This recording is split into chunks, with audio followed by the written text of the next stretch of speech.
everybody, Gamer Envy here, and we are doing a different sort of MTG Arena video today.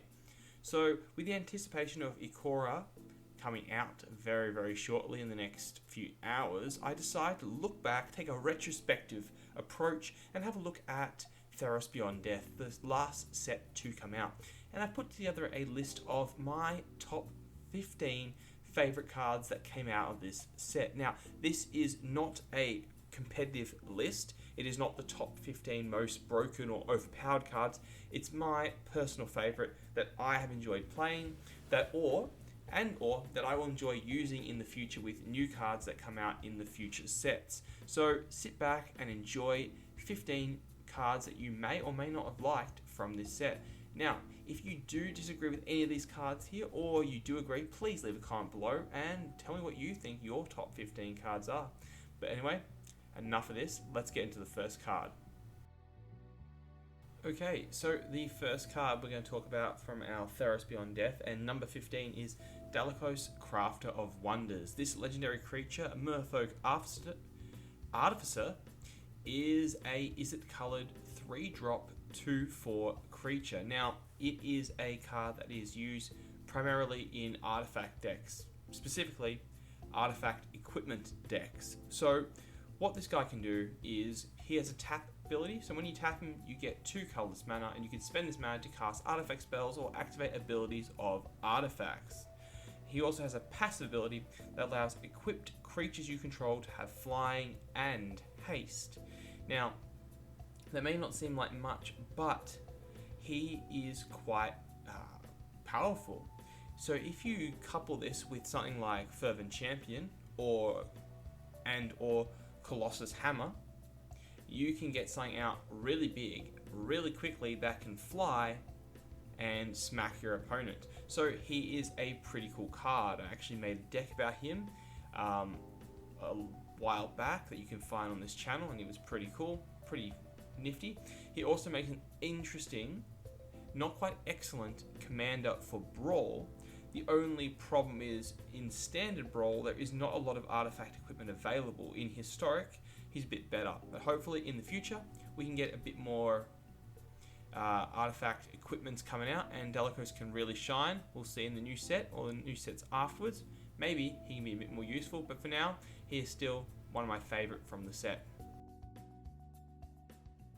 Okay, so for our number 14 spot, I have chosen Citizen Champion, and yes, I said its name right this time. I know that's something that people have mentioned a lot. Now, this is a 3 mana human warrior creature. It has 1 power and 3 toughness, and it has the new ability of Theros Beyond Death of Constellation, which is basically an effect of when time an enchantment enters the battlefield under your control.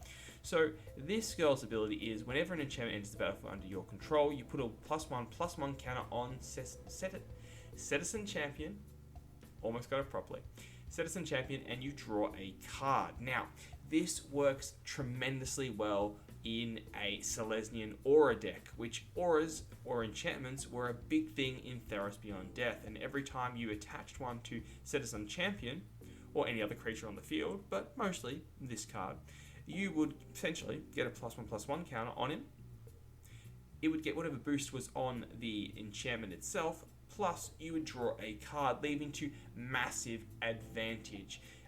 This card has been a fun one for me for a lot of games and a lot of different decks, and that is why she is number 14 on my list. Now, Theros Beyond Death did give us a lot of aura enchantments and a lot of fun things that you could do with her.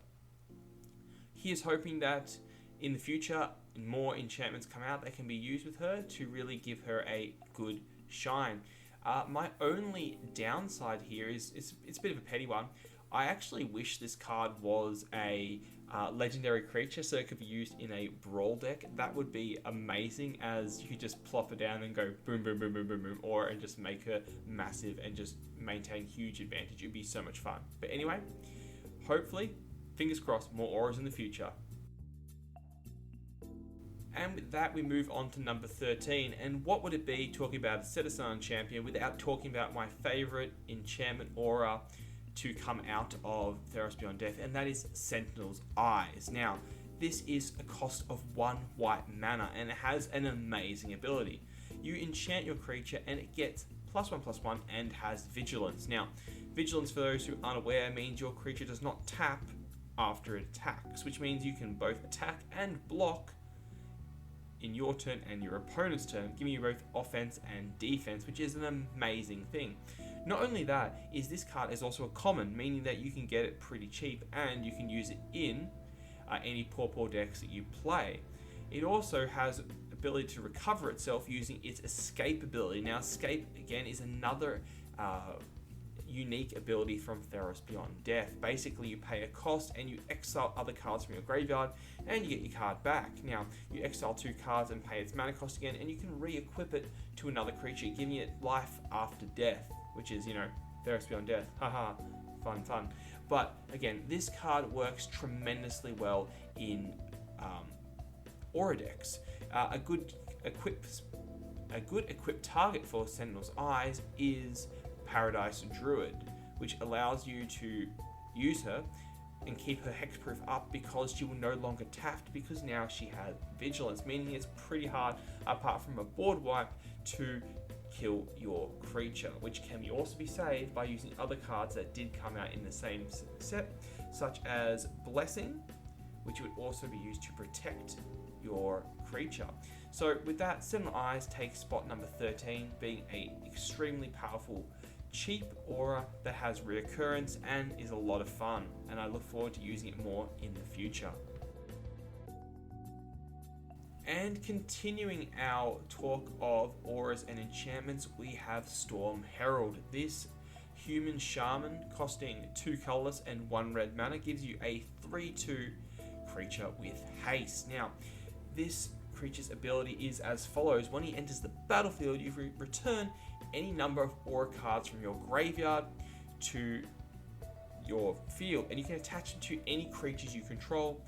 However, you have to exile these auras at the beginning of your next end step, and also if you would try and get these auras to leave the battlefield, such as return to your hand or go to your graveyard, they are exiled instead, so you can't recover them. He is great as a one-trick pony of basically putting as much auras as you can from your hand or deck to the graveyard, and preferably ones that are expensive and have a big boost. And then using Storm Herald coming down and either equipping them to Storm Herald to make him a big boy with lots of damage, or equipping to other creatures you control and then swinging at your opponent. Now, there are a lot of auras that can give you flying or trample, and using that you can basically just run over your opponent. This works well in a deck against an opponent that basically only has like 1 creature or a mid-range deck, and it can really hurt your opponent. Downside of Storm Herald is that, unfortunately, if your opponent anticipates the plays you're going to do, they can shut you down pretty quick. And against a control deck, if they just counter your Storm Herald, you're kind of sitting there like, oh, that wasn't so much fun.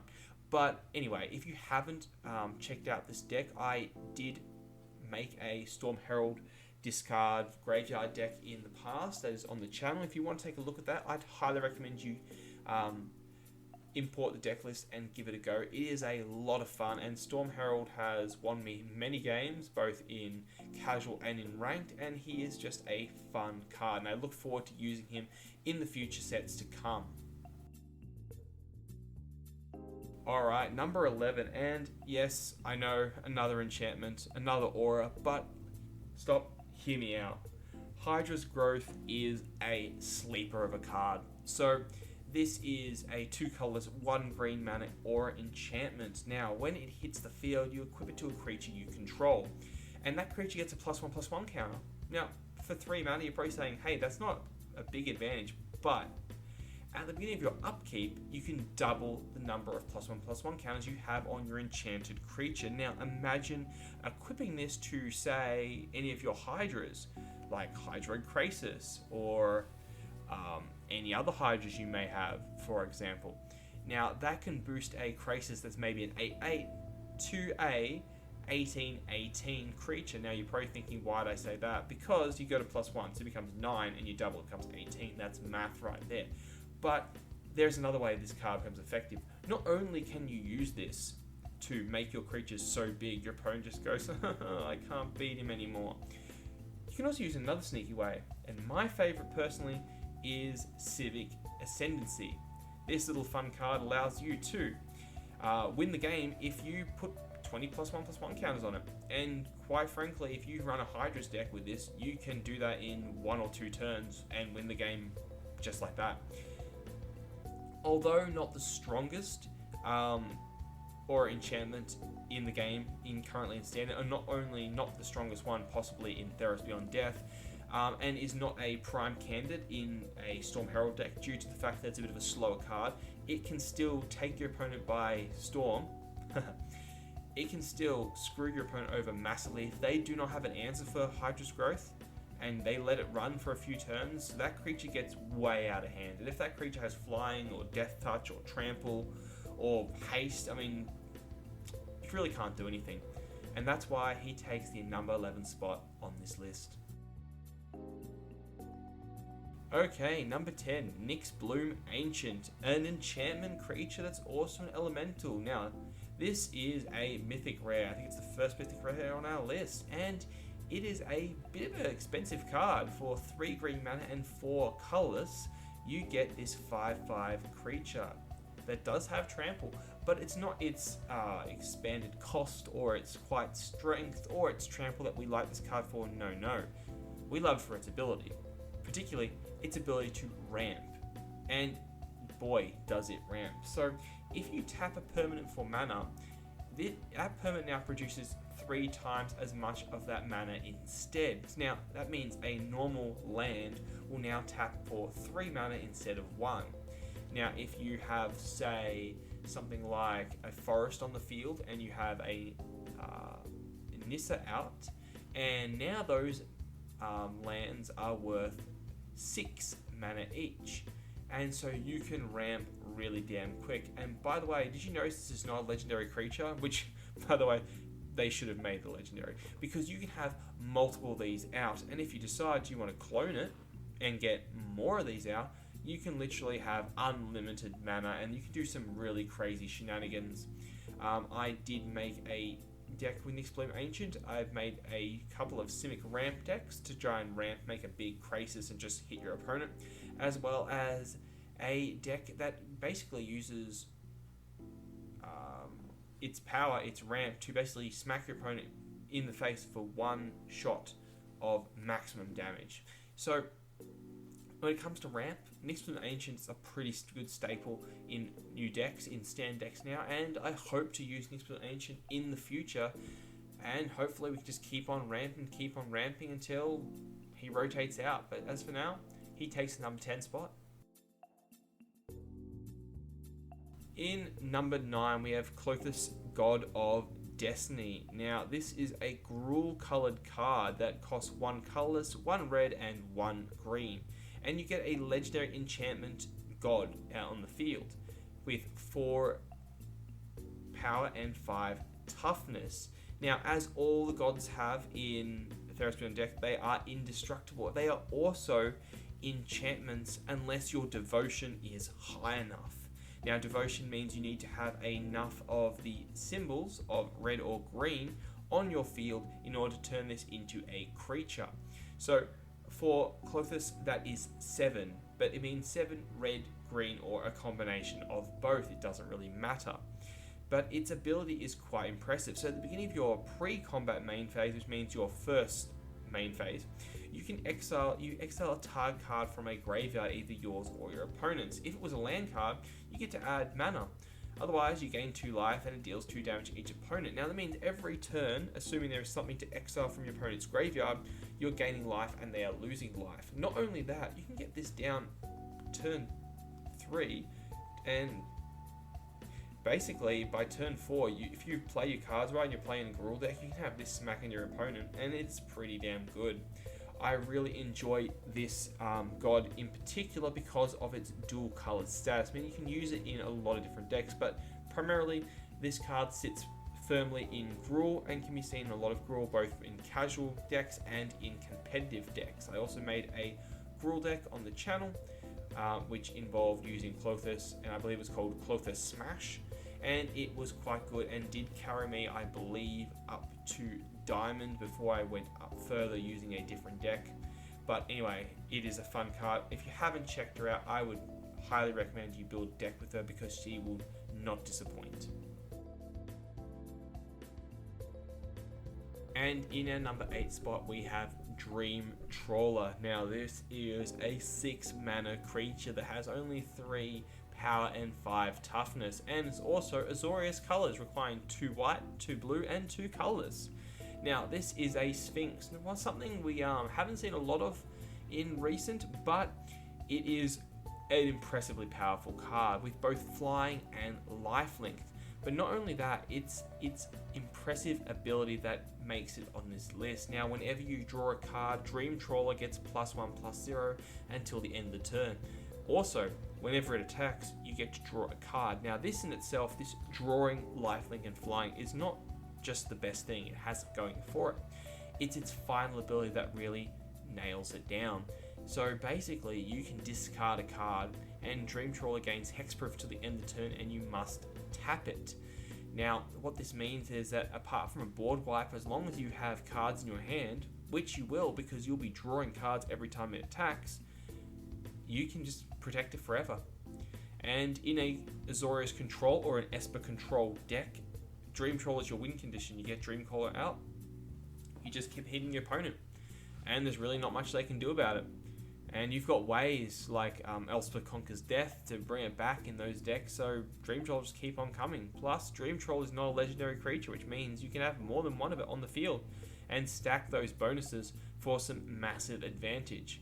Dream Trawler is a card that a lot of people were not happy with when it first came out. A lot of people wanted it banned because they thought it was too powerful.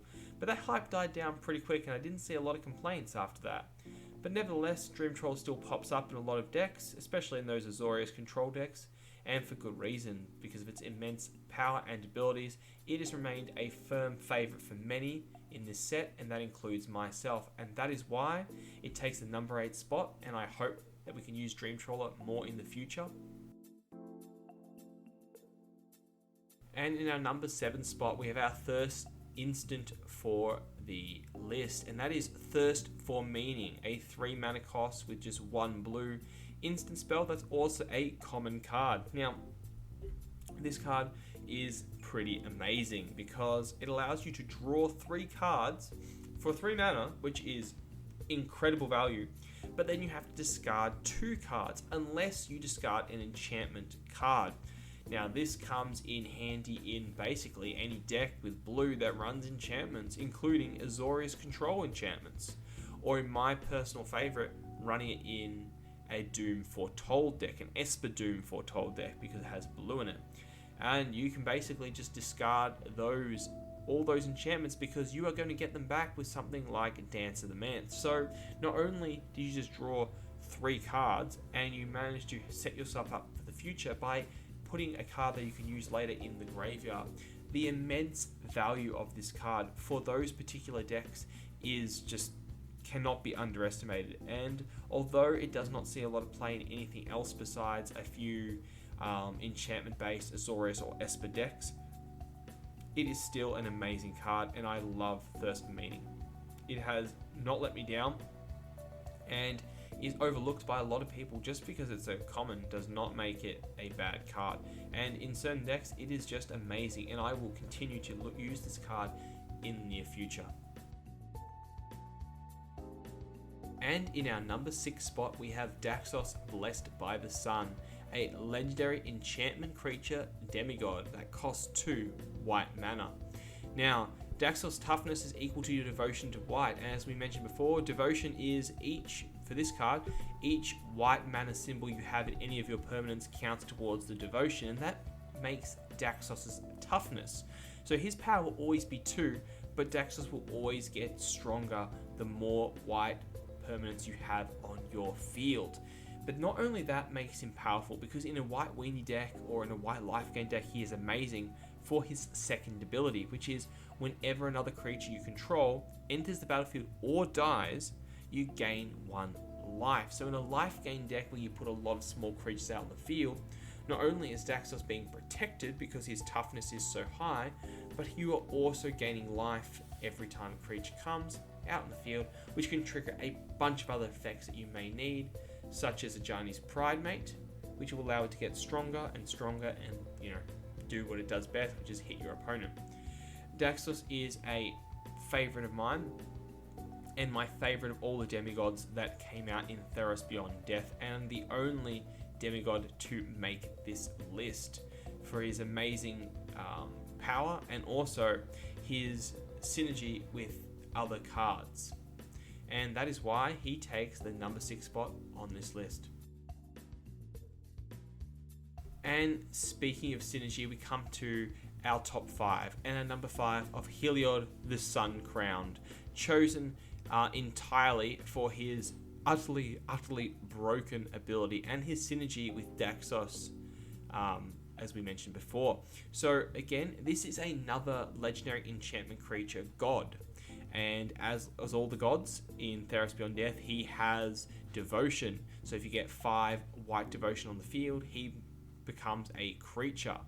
Now, his ability is whenever you gain life, such as, Daxus, you can put a +1/+1 counter on target creature or enchantment you control. Yes, you can put +1/+1 counters on your enchantments, including Heliod, making him stronger.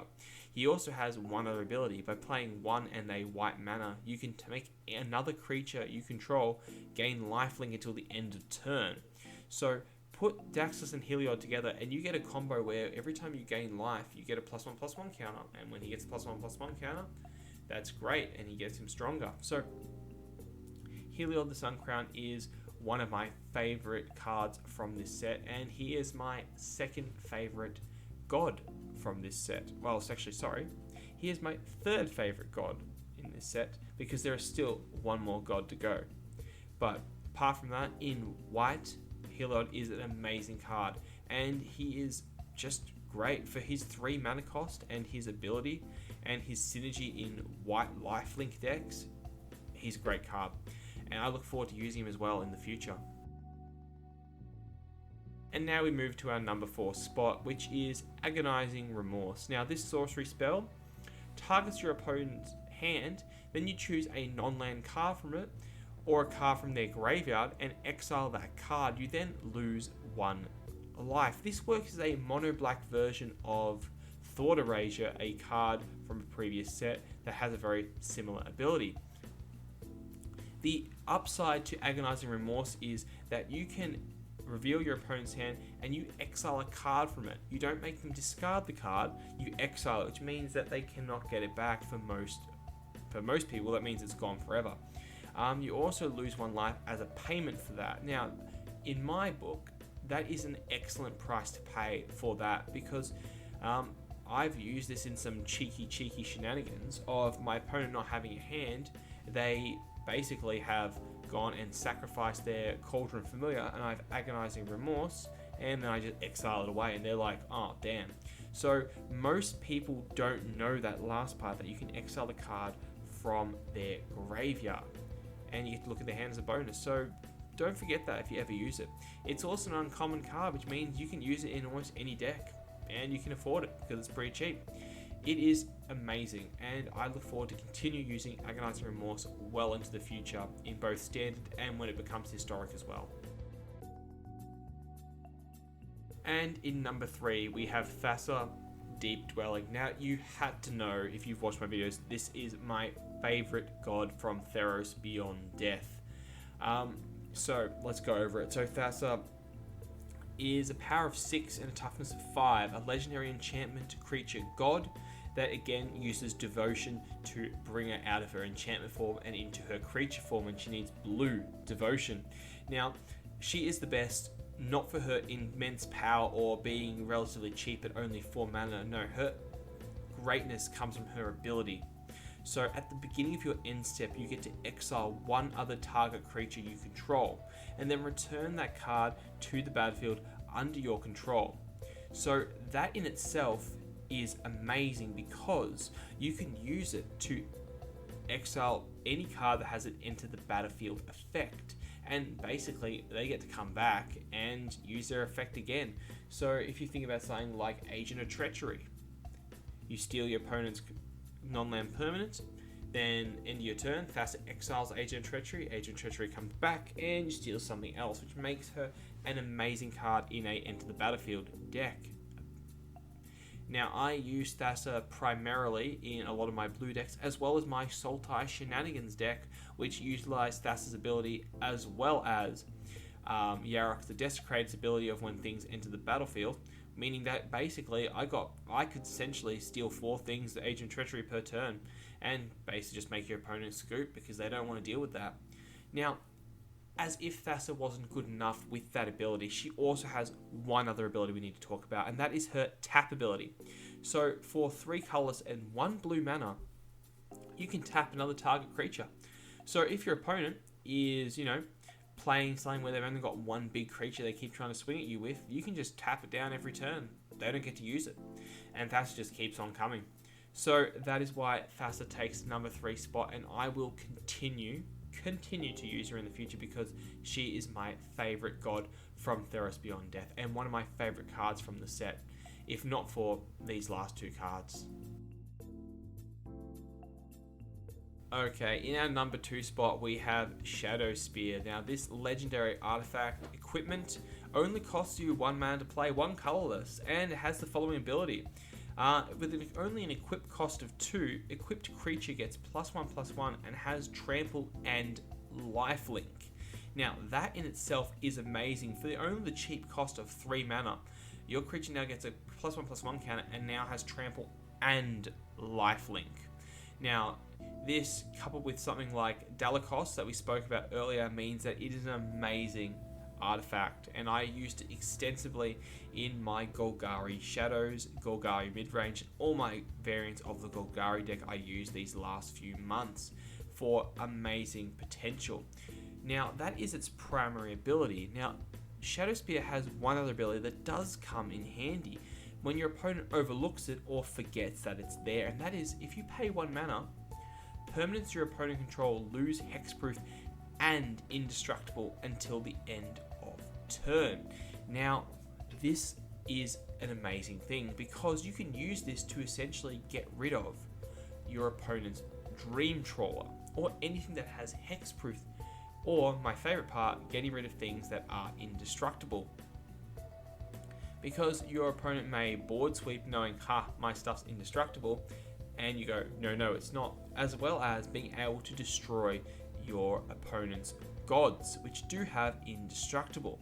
Now, this comes from the lore reason that the Shadow Spear was actually Heliod's spear that Elspeth took from a dream involving Ashiok, which is a long story. But anyway, she took the spear, and now the spear, which was a god's weapon, can, kill other gods, because, that's what the indestructible getting rid of comes from. It's based on the lore, which is kind of cool. I love that sort of integration that Wizards put into their cards. Now, Shadow Spear can be used in almost any deck because of its versatile nature and colorless mana, and its cheap cost means you can bring it out pretty easily on. It is a legendary artifact because it is quite powerful, but nevertheless, I implore you, please give Shadow Spear a chance. It will not disappoint you. And my number 1 card from Theros Beyond Death is Pulachranos Unchained. Now, you had to see it in this card. I mean, it is one of my favorite cards in Standard at the moment because it's just so amazing. Because also it's a Hydra. So this legendary creature, Zombie Hydra, only costs you 2 colorless, 1 black, and 1 green mana. Now, when it enters the battlefield, it gets 6 +1/+1 counters on it. So just think about that for a second. You paid 4 mana on turn 3 or 4, depending on how you ramped, for a 6/6 creature. Now, that in itself is amazing, but it also has another ability. You can pay 1 black and 1 green for Pulachranos to fight another target creature. Now, this means he can kill your opponent's stuff and remove it, but also, if Pulachranos would be damaged, he will lose that many counters instead, which means essentially he has 6 health that he can use. You can also replenish this if you equip something like, say, Hydras Growth to him. He'll get bigger and bigger, and you can attack your opponent as many times per turn as long as you have mana to eliminate their creatures. On top of this, Polychronos has an escape cost as well. Now, granted, his escape cost is 6 mana as opposed to his casting cost of 4, but that is quite the benefit, because when he gets escapes from the graveyard after you've exiled 6 other cards, he gets 12 +1/+1 counters instead of 6, meaning he is twice as powerful. Meaning that you kill him, he comes back twice as powerful and twice as angry. Polychronos is the sort of card that is a game changer. It can turn the tide pretty quickly. You have him out, now you've got a 6/6 creature that can fight your opponent's stuff and come back. It's pretty good.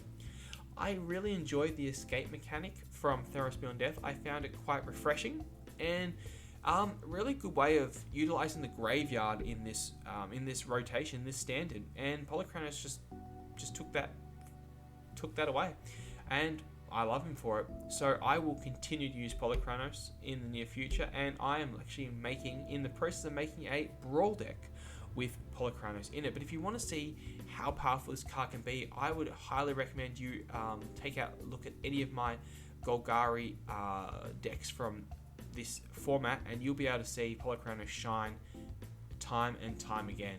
If you have not already used Polychronos in one of your decks, I would very much recommend you use one, because he is an amazing card, and I will continue to use him all the way in the near future as well.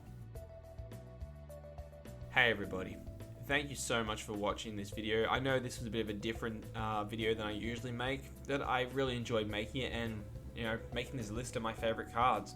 As always, new Ikora decks will be coming out in the near future. Once I've built and tested a few, we'll start pumping them out. But if you enjoyed this video, or enjoyed this sort of format of video, and you'd like to see more, please leave a comment section below and subscribe for more MTG Arena videos. And if you have any other cards that you think missed out on this list, or that I should probably re-look at this list and add some new ones, please leave those suggestions in the comment section below, as well as your own top lists of cards from this format. And as always, thank you guys so much for watching. I really appreciate it, and I'll see you all again in the future. Bye for now, everybody.